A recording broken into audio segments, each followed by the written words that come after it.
Private Thomas Hennessy of the 2nd Battalion Royal Fusiliers went over the parapet for the first time on the night of October 14th, 1916, near the village of Beaumont-Hamel on the Somme. He was 20 years old. He had been in France for 6 weeks. He left his Leonfield in the trench. What he carried instead was a club he had made himself 3 days earlier in a shell crater behind the support line, working by candlelight with a pickaxe handle, a length of lead pipe he had pulled from a collapsed farmhouse wall, and 4 rows of hobnails driven through the wood in rings at the striking end. He had wrapped the grip in leather cut from a ruined ammunition pouch. It was 18 inches long and heavy enough at the head that it swung with a momentum that surprised him the first time he tried it. He also carried a bayonet that the company blacksmith had cut down to 6 inches and reground on both edges, wrapped at the hilt with cord, and 4 Mills bombs in his coat pockets. His face was blackened with burnt cork. His identification tags were in his boot rather than around his neck. The regimental patches had been removed from his collar. He crossed 200 yards of no man's land on his hands and knees, following the man in front of him by sound. When they reached the German wire, the cutters went to work in the dark. When they entered the German trench, Hennessy went left with 3 other men, and the section in front of him went right. And what happened in the next 12 minutes was a different kind of fighting from anything he had been trained for or had imagined. It was not a battle. It was not a firefight. It was close-quarters violence in an enclosed space in the dark, and the weapons that worked in it were the ones he had made with his own hands 3 days before. He came back. 23 men had gone out, 18 came back. He went out again 6 weeks later, and 6 weeks after that, and 4 times in the spring of 1917. By which point his club had been replaced twice and his shortened bayonet once, and he had acquired a Webley revolver from an officer who had no further use for it. His story is one among hundreds of thousands. Every detail of what he carried, how he made it, and what he did with it in the German trench that night is drawn from the documented record of what British soldiers on the Western Front actually built, actually carried, and actually used. This is what that record shows. The rifle was the defining weapon of the First World War in every way except one. It was the weapon that armies spent the most money producing, the weapon that soldiers trained with from the first day of their service, the weapon that general staffs planned around, the weapon that military doctrine had been built to deploy. The British Lee Enfield could fire 15 aimed rounds per minute in the hands of a trained soldier. The German Gewehr 98 was one of the most accurate bolt-action rifles ever manufactured. The French Liebel had been the backbone of the French army since 1886. Every army in the war had spent decades perfecting its rifle, issuing it, drilling its men with it, and writing tactical doctrine around it. In a trench raid, the rifle was useless. This is the central fact about trench raiding weapons, and it needs to be stated plainly before anything else. The standard infantry rifle of 1914 was approximately 4.5 feet long, with a 17-inch bayonet fixed to the muzzle.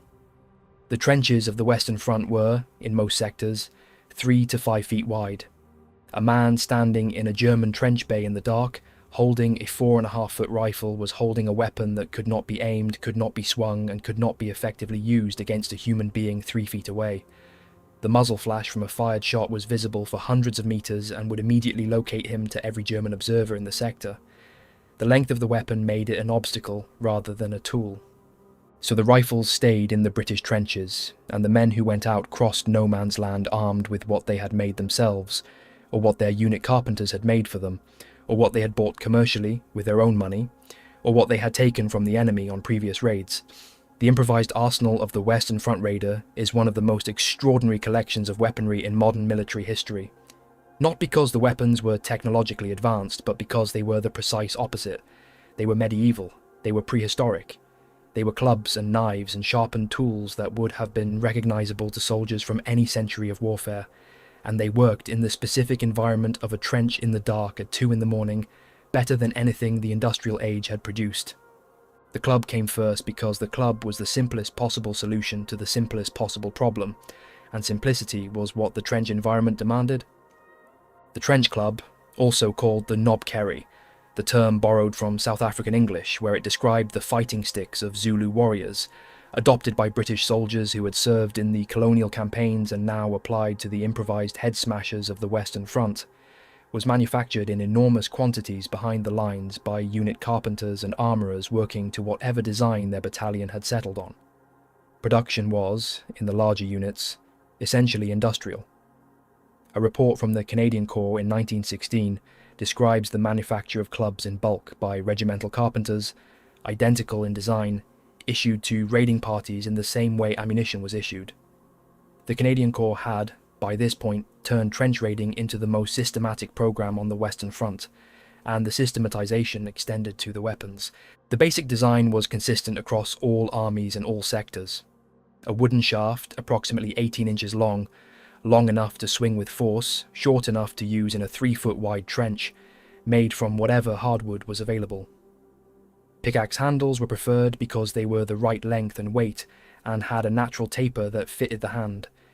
Chair legs, sections of timber beam, cut-down tool handles, broom handles weighted at the end. All of these appeared in the documented record. What distinguished the functional from the merely heavy was the striking head. The most basic clubs were simply a length of wood with a heavy bolt or length of pipe secured to the end. The most sophisticated approached the engineering of the medieval flanged mace, a wooden head reinforced with metal flanges welded or hammered onto the circumference, designed to concentrate the force of a blow into a smaller surface area and increase the probability of penetrating through a helmet to the skull beneath. Between these two extremes lay every variation that ingenuity and available materials could produce. Lead pipe hammered into a cavity in the striking end, rows of large hobnails driven through the wood in rings, their heads protruding, adding damage on impact. Empty Mills bomb casings, the grenade body without its explosive filling, essentially a heavy cast-iron shell attached to the end of a shaft, adding both weight and the specific mechanical properties of a hollow iron sphere on impact. One account describes a club made from a medieval-style flail construction, with a short chain connecting the shaft to a weighted head, allowing the head to travel faster than a rigid weapon and hit around a blocking arm. Austrian clubs captured in 1918 incorporated spring-loaded mechanisms that released additional weight on impact. British collectors who have examined surviving examples consistently describe the Austrian spring-loaded club as the most lethal of the type. Almost all clubs had a leather wrist strap. This detail is worth pausing on because it reveals something specific about the tactical thinking behind the weapon. A man in a trench fight at 2 a.m, wet and cold and frightened and moving fast in a confined space, does not always have the hand strength to hold a weapon through the full force of a swing against bone. The weapon would fly from his hand. The leather strap meant it stayed on his wrist when it did. The man who designed the strap had been in a trench fight or had spoken to someone who had, and had drawn the right conclusion. The British General Staff's official notes for bombing units, issued as formal tactical guidance to all frontline units, recommended specifically that soldiers carry a bayonet or special stabbing knife or weapon for hand-to-hand fighting, such as an axe or knobkerry. This is a remarkable document to read in isolation from its context. The General Staff and the headquarters organisation that planned corps and army operations, that coordinated artillery and logistics and strategic manoeuvre on a scale that dwarfed any previous conflict in British military history, was also issuing guidance recommending axes and knobkerries. Both things were true simultaneously. Both were necessary. The scale at which the industrial war was operating at the top did not change what was required at the bottom, which was a man with a club and enough courage to use it. Siegfried Sassoon wrote about preparing for a trench raid with the particular quality of matter-of-factness that characterizes his prose when he is describing something he found genuinely disturbing. In Memoirs of an Infantry Officer, he describes the moment before the raid, the party assembled and ready. They were brandishing knobkerries, stuffing Mills bombs into their pockets, and hatchets into their belts, he writes. The verb brandishing is exact, not carrying, not holding, brandishing. There is something in the word that captures the specific combination of violence and theatre that a trench raid required, the deliberately cultivated aggression, the performance of readiness for something that the men in the party understood in precise physical terms. Elsewhere in the same memoir, preparing for a different raid, Sassoon describes his own equipment. It was time to be moving, he writes. I took off my tunic, slipped my old raincoat on over my leather waistcoat, dumped my tin hat on my head, and picked up my nail-studded knobkerry. A nail-studded knobkerry. Sassoon was not a man who described things inaccurately or for effect. He picked up his nail-studded knobkerry and went out to raid German trenches, and he came back, and he wrote about it with the precision of a man who wanted the record to be exactly right about what had happened. Sassoon was also responsible for one of the most extraordinary individual actions of the war in the context of improvised close-quarters violence, though it involved grenades rather than clubs. Armed with nothing but a bag of Mills bombs, in broad daylight with covering fire from only 2 rifles, he went over the top alone and charged a German trench system at Mametz. He ran through the line, throwing grenades with both hands, pulling pins with his teeth to throw them faster. 60 German soldiers fled from him. He then sat down in the German trench he had just single-handedly cleared and began reading a book of poems he had brought with him, because he had not thought to bring anyone with him to consolidate the position and did not know what else to do. When he went back to his own lines, he did not report. His colonel raged at him. 2 hours of British attacks had been delayed because patrols were still reported to be out. The patrols were Sassoon and his book. He was recommended for the Victoria Cross. The knives require their own careful treatment because the knife situation in different armies was so different and so revealing of national approaches to the problem that the comparison itself is instructive. The German army issued its soldiers a standard fighting knife from the beginning of the war. The Nahkampfmesser, the close combat knife, was a purpose-built weapon, manufactured by government contractors to a military specification, issued like a rifle is issued, with slab wooden grips and a metal sheath and a blade long enough to be genuinely useful, and short enough to be used in a trench. It was a real fighting knife, designed by people who had thought about what a fighting knife was for. It served in the German army through both world wars. The British Army did not issue trench knives. This was not an oversight. It was a consequence of a military procurement culture that had not anticipated that its soldiers would need them, and that was slow to recognise the gap between what was needed and what was available.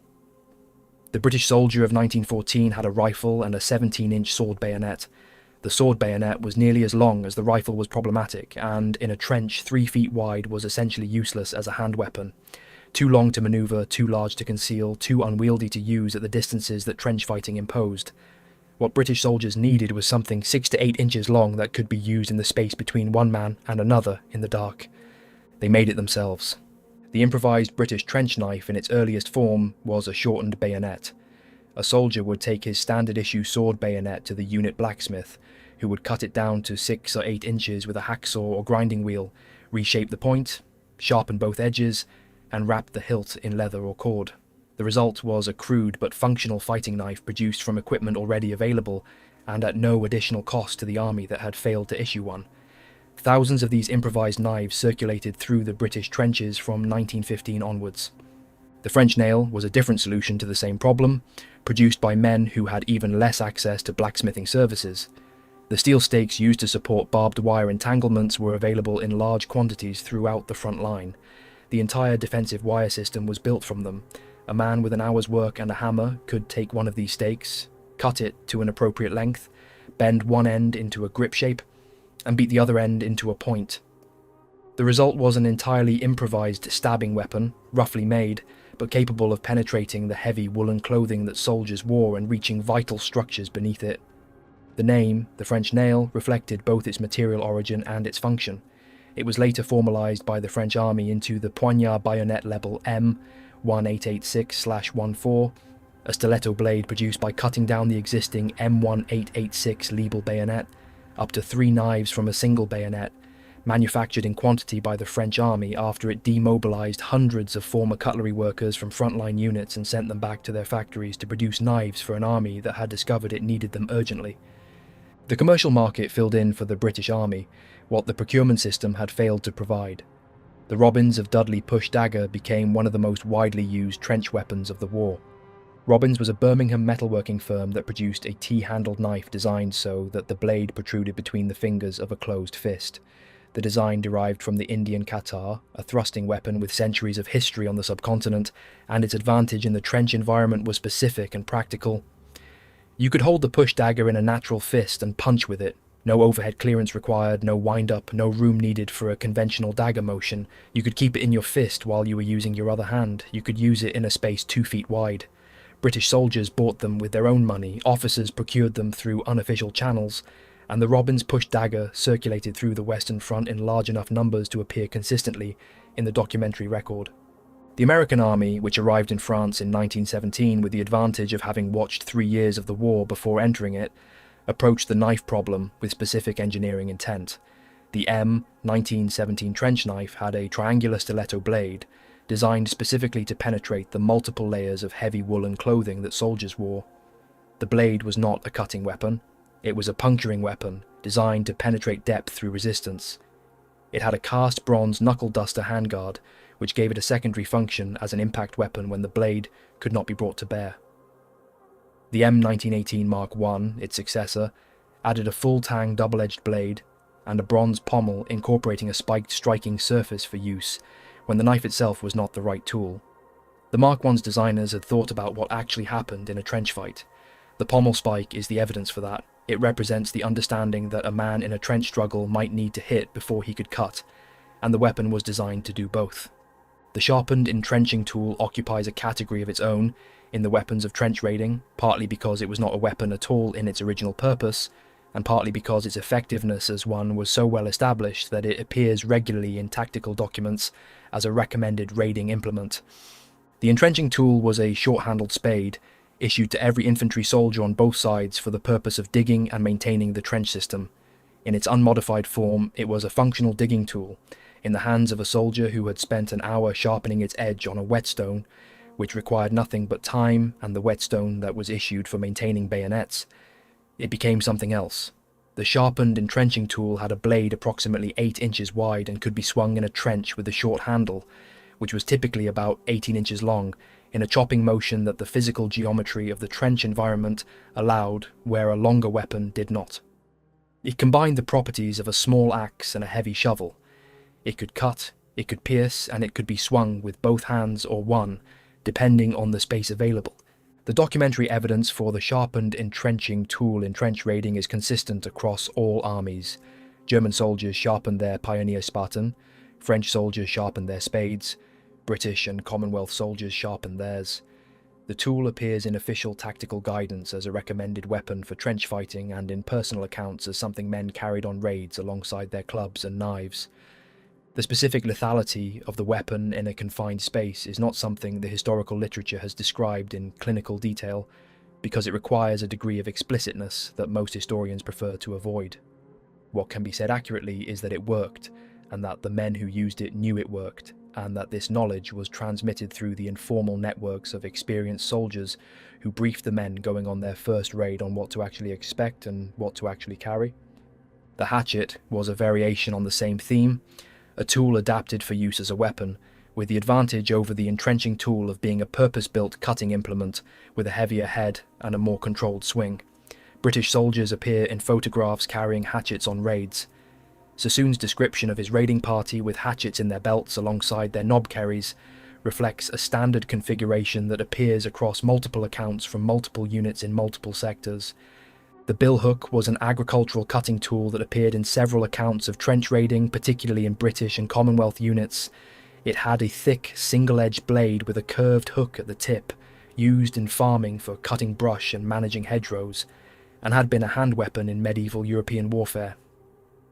Its reappearance in the trenches of France and Belgium in 1916 was one of several instances of the Western Front reaching back through military history past the age of firearms to the earlier solutions that confined space combat had always generated: rocks.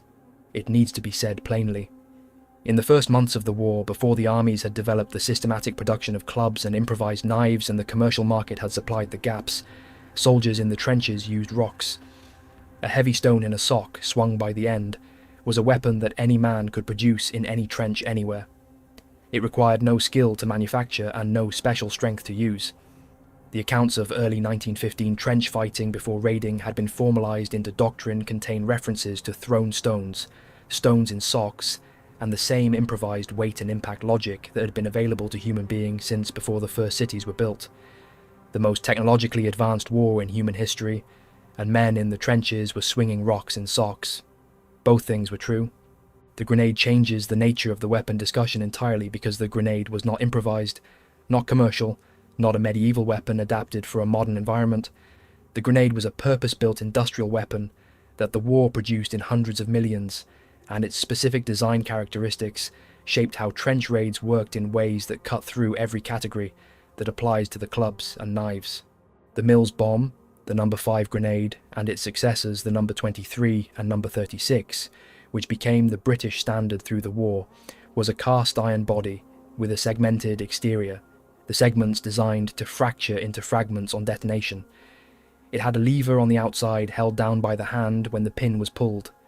The moment you released the lever, a spring-loaded striker hit a percussion cap, igniting a 4-second fuse. 4 seconds from lever release to detonation. In a trench raid, those 4 seconds were negotiable. This is the piece of knowledge that separated experienced raiders from men on their first operation. A Mills bomb held for 2 seconds after the lever released gave the enemy 2 seconds to react after it landed. A bomb thrown immediately gave them 4. Experienced raiders cooked the grenade, held it for a count after the lever released, before throwing it into a German dugout entrance or around the corner of a traverse, reducing the window in which it could be picked up and thrown back. The risk was known and accepted. Misjudge the count, and the bomb went off in your hand. But in a dugout entrance in the dark, a grenade that detonates before it can be grabbed is categorically more effective than one that gives the occupants 4 seconds to deal with it. The Mills bomb produced over 700 fragments on detonation, 700 pieces of cast iron moving at lethal velocity from a device roughly the size of a large apple. The British Army's bombing squads, whose specific role in a raid was grenade deployment, carried haversacks full of them. Sidney Amat, whose testimony is preserved in the Imperial War Museum's Oral History Archive, described the specific organisation of a British raiding party in terms that reveal exactly how the weapon was integrated into the raid structure. The parties were arranged like this, Amat explained. Number 1 was the rifleman. He carried a rifle, bayonet, and 50 rounds and nothing else. The next man was a bomb thrower. He only carried a haversack which was full of Mills hand grenades. The man after that was also a bomb thrower, and he helped the first man replace his stock when he exhausted it. Dedicated grenade carriers whose only role was to keep the throwers supplied. Industrial logic applied to a weapon that operated by a man pulling a pin with his teeth in the dark. The German stick grenade, the steel hand granate, known to British troops as the potato masher because of the shape of its wooden handle, operated on completely different principles from the Mills bomb and reflected a completely different tactical philosophy. The stick grenade was an offensive weapon rather than a defensive one. Its thin-walled steel warhead produced relatively little fragmentation. What it produced instead was blast, a concussive wave powerful enough in an enclosed space to stun, disorient, or kill. In the open, the blast dissipated quickly, and the grenade was less lethal than the Mills bomb. In a trench bay, a dugout, a concrete corridor, the confined geometry amplified the shock wave, and the grenade functioned as intended. The handle gave it range. The stick grenade could be thrown approximately 30 to 40 yards, compared to 15 to 20 yards for a Mills bomb, because the handle imparted spin and momentum. German stormtroopers going into Allied positions carried them by the dozen in empty sandbags slung across their chests. A Stoßtruppen soldier entering a British trench position might have 8 or 10 potato mashers swinging from his body, all within reach of both hands simultaneously. The activation mechanism was a friction igniter concealed in the hollow handle. You unscrewed the base cap, which revealed a porcelain ball on a pull cord, and pulling the cord dragged a roughened steel rod through the igniter, starting a 5-second fuse. On every grenade, stenciled in German, Vorgebrauch Sprengkapsel einsetzen. Before use, insert detonator. A reminder that the detonator had to be screwed in before use. A safety measure that had been added after the original design produced casualties among the soldiers carrying it when exposed pull cords snagged and detonated them without warning. The German stormtroopers also developed a grenade configuration that took the basic design and extended its destructive capacity into a different category. The Geballte Ladung, the concentrated charge, was produced by wiring 6 additional grenade warheads without their handles around a 7th complete stick grenade that provided the detonator and handle. The result was a bundle weapon with an explosive charge equivalent to several times that of a single grenade, designed not for throwing into a trench bay but for placing against a pillbox entrance, a machine gun nest, a bunker door, a concrete fortification. Detonated against a confined structure, the Geballte Ladung produced a blast that the structure itself amplified into a crushing overpressure. The stormtroopers who carried these into Allied positions were not looking for prisoners and were not gathering intelligence. They were conducting destruction operations, and the concentrated charge was a specific tool for it. The IWM account from the 18th King's Royal Rifle Corps, a war diary entry for July 12, 1916, describing a raid near Ypres, contains a detail that brings the weapons of trench raiding into focus more clearly than any general description. The diary records the specific composition of the assault party: Lieutenant Fryer and 5 men carrying knobkerries and wire cutters, with 2 men on each flank carrying rifles. The assault element was going in with clubs and wire cutters, not with rifles, not with the Lee Enfields that they had trained with and their country had manufactured in the hundreds of thousands, and their general staff had built its entire doctrine around, with clubs and wire cutters. And the diary records this with the same administrative detachment that it records the weather and the casualty count, because by July 1916, this was simply standard procedure and required no comment. The revolver was the weapon that bridged the silence of the opening phase and the noise of the fighting phase of a raid. Raiders did not carry rifles, they did carry pistols, specifically because pistols provided the short-range firepower that became essential once the element of surprise was lost and the fight became general, without the length and the muzzle flash and the noise architecture of a rifle. The British officer's standard revolver, typically the Webley and various marks, had specific advantages in the trench environment that were not about the caliber of its ammunition or its rate of fire. The revolver did not require the slide to be racked. It did not have a safety catch that required conscious disengagement under stress. It could not fail to feed a round because of dirt or mud or debris in the action in the way that a semi-automatic pistol could. A revolver pointed at something and with the trigger pulled would fire.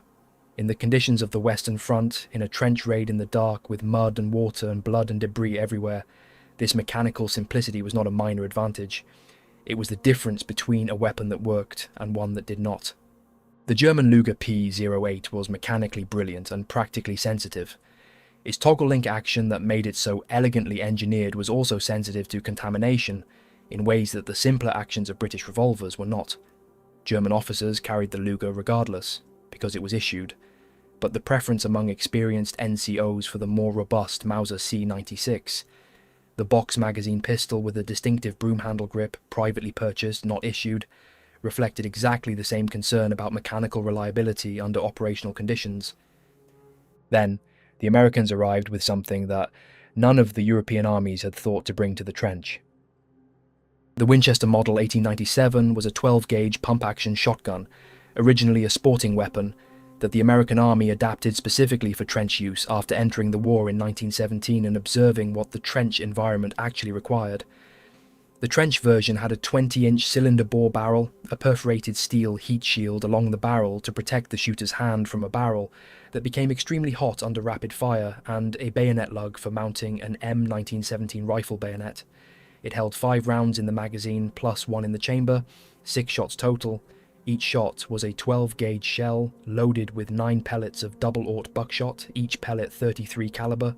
One pull of the trigger sent 9 33 caliber projectiles simultaneously into the space in front of the muzzle. The mechanism that made the Model 1897 extraordinary in a trench was the absence of a trigger disconnector. In most pump-action shotguns, the trigger must be released and pulled again between each shot. The Model 1897 had no such mechanism. If the trigger was held back and the slide was pumped repeatedly, the technique called slam firing, the weapon fired each time the action closed. A trained shooter could empty the magazine in under 5 seconds. 6 shells, 54 33 caliber pellets, into a trench 3 feet wide. The soldiers who used it called it the trench sweeper and the trench broom. These names are not boastful, they are accurate. The German government filed a formal diplomatic protest against the use of shotguns in combat, arguing that the weapon caused unnecessary suffering and should be prohibited under the laws of war. General Pershing responded that Germany's use of saw-backed bayonets and flamethrowers was equally prohibited under the same laws. Both sides withdrew their objections. The Winchester continued to be used. Unit commanders who evaluated it reported their conclusions plainly. It is the general opinion of those who have used shotguns that they are effective weapons for scouting and patrolling purposes, reported Colonel H.J. Hunt of the 6th Infantry. Shotguns in this regiment have given very satisfactory results, reported Captain H.P. Blanks of the 61st Infantry.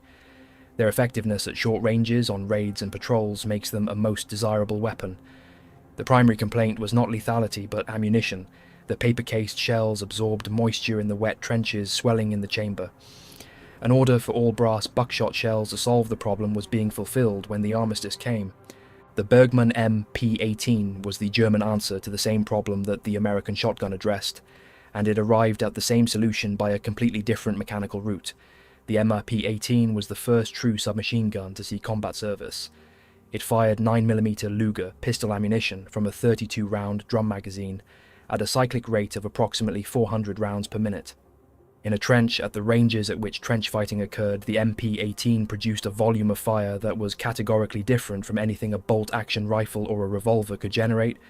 It was issued specifically to the Stoßtruppen, the German stormtrooper assault divisions, for close-quarters operations.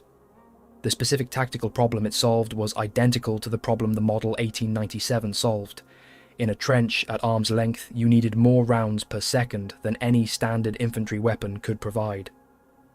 The Americans used a shotgun, the Germans used a submachine gun, both were correct. William Hackett was Sapper 10,550, 254th Tunnelling Company, Royal Engineers. He was not a trench raider, he was a tunneler, and the weapon he faced was not a German soldier in a trench bay, but the ground itself, which is a different category of opponent. In June 1916, at Givenchy-les-Labassés, a German countermine detonated and collapsed the gallery Hackett and 4 other men were working in. A rescue party worked from outside for 20 hours, clearing fallen earth and broken timber with their hands, opening a gap through the debris large enough for a man to squeeze through. Hackett helped 3 of the 4 injured men through the hole. He could then have followed. The hole was large enough. Instead, he stayed with the 4th man, Corporal Thomas Collins, who was too badly injured to be moved. The gallery continued to settle as the weight of earth above shifted. The hole closed. Hackett refused to leave. The gallery collapsed completely. The rescue party worked for 4 more days before abandoning the attempt. His body was never recovered.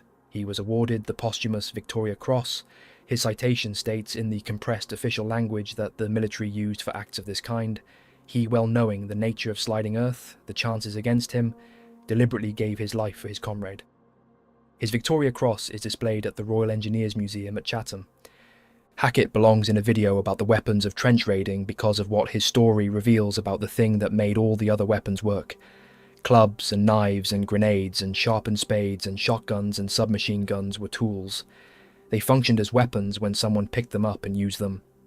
What made someone pick up a nail-studded pickaxe handle and take it across 200 yards of no man's land in the dark, with their identification tags in their boot and their face blackened and their regiment's patches stripped from their collar, was not the weapon, it was the man carrying it.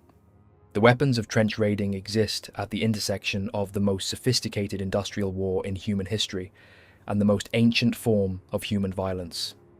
The armies that were deploying artillery capable of firing shells weighing nearly a ton from 15 miles away were also equipping their soldiers with instruments that a Bronze Age warrior would have recognized. The men who had been trained on rifle ranges and drilled in open-order tactics and issued with the products of the most advanced military manufacturing economies in the world were, when it actually mattered, sharpening the edges of their spades and hammering hobnails into pickaxe handles and buying push daggers with their own money from a hardware firm in Birmingham. This is not a failure of military planning, it is a consequence of a specific tactical environment that no amount of prior planning could entirely have anticipated. The trench was 3 to 5 feet wide. The raid happened at night. The element of surprise depended on silence. The rifle was 4.5 feet long.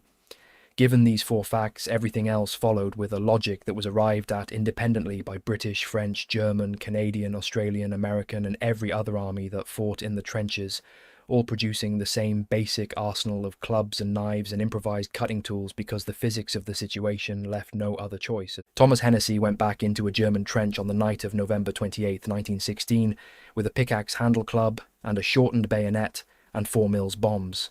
He came back 18 minutes later with a split lip and a torn coat and the specific knowledge of what close-quarters combat in a trench in the dark actually was.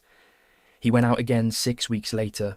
He carried the same weapons, modified slightly based on what he had learned the first time. He sharpened the knife again. He replaced 2 of the hobnails in the club that had come loose in use. He added a second set of Mills bombs. He had been issued a Lee Enfield rifle, a bayonet, a uniform, and a set of training that had been developed for a war fought in the open across fields and hills. He had taught himself with his own hands the weapons he actually needed for the war he was actually in. This is not a remarkable story for the Western Front, it is entirely typical. The remarkable thing is the scale of it. Hundreds of thousands of men across 4 years, across every sector from the North Sea to Switzerland, all arriving at the same conclusion by the same process of observation and adaptation, and the specific education of having been in a trench fight and survived it. The clubs are in museums now, the shortened bayonets, the push daggers, the sharpened entrenching tools. They sit in glass cases with typed labels that describe their materials and approximate dates of manufacture, and the unit they were associated with if that information survived.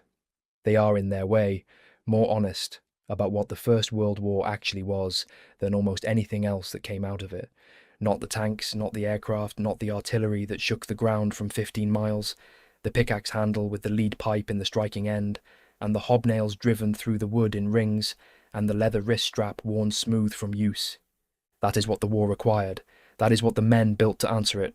They left their rifles in the trench and picked up their clubs and went out into the dark. And what happened in the German trenches when they got there was as old as the first time two human beings fought each other at arm's length over anything worth fighting for. The war that invented the tank and the strategic bomber and poison gas on an industrial scale was also, in the trenches at night, a war of rocks and wood and sharpened metal. Both things were true. Both things remained true for 4 years. Both things are in the record, in the museums, in the ground, and in the accounts of the men who were there, and who described with the matter-of-fact precision of people who knew exactly what they were talking about, what they carried and what they did with it.